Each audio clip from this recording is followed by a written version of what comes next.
Hello internet, so I'm having a bit of a rough day today because somebody that I thought was my friend spoiled a TV show that I'm watching. It went something like this. Hey, so what TV shows are you watching at the moment? Oh, I don't know if you've heard of it. I'm watching at the moment. Everyone keeps saying it's amazing. Oh, you don't want to watch that show, trust me. It is so sad when she dies at the end.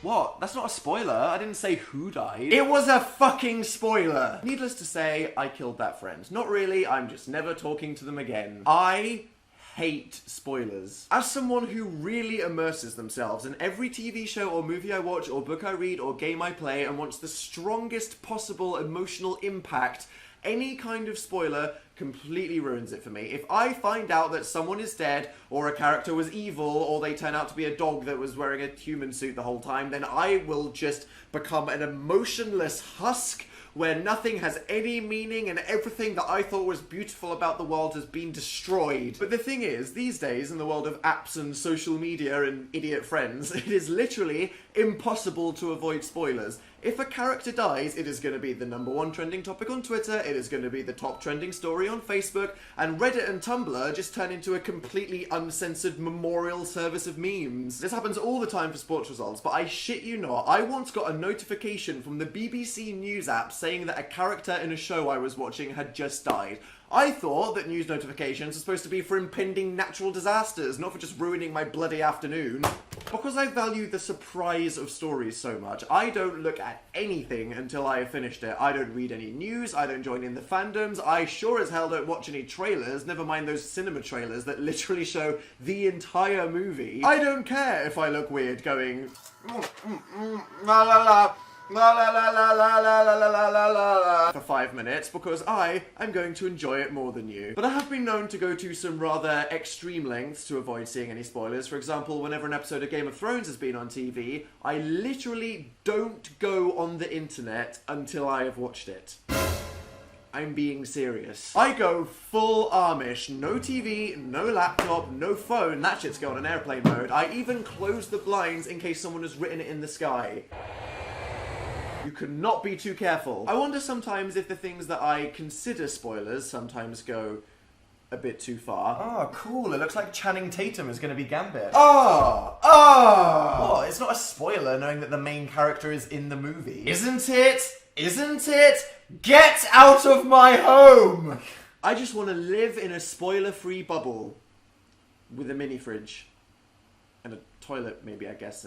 Okay. I think my extreme phobia of spoilers may come from one particularly traumatic incident as a kid. It was the first day back at school in September 2005 and my whole class was reading Harry Potter and the Half-Blood Prince. The room that was previously divided into clans of chavs and nerds and in-betweeners and me sat by myself in the corner was finally united by reading this book as we all sat in silence absorbed into the wizarding world.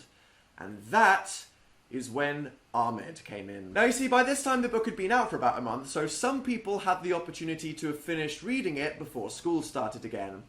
Ahmed was one of these people. Now I must mention, I am literally about to say probably the biggest spoiler in the entire Harry Potter franchise, so if for some reason you've literally been living on Pluto and you haven't read or watched The Half-Blood Prince, reassess your life.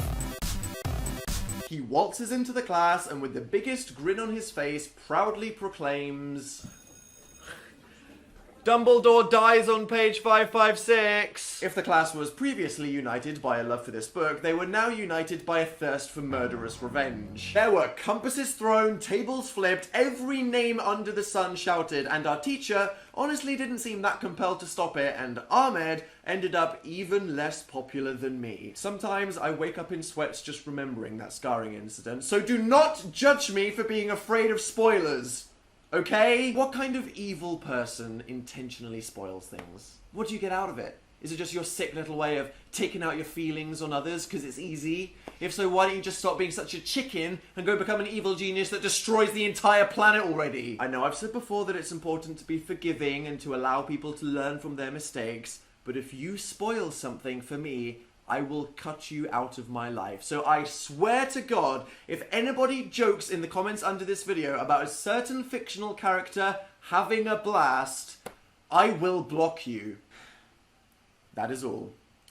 I think I just needed to vent for a little bit.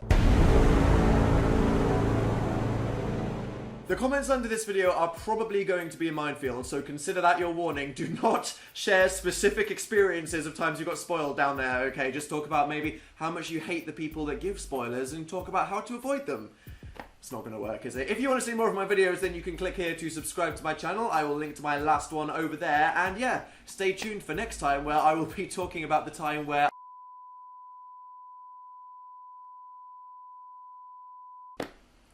Bye.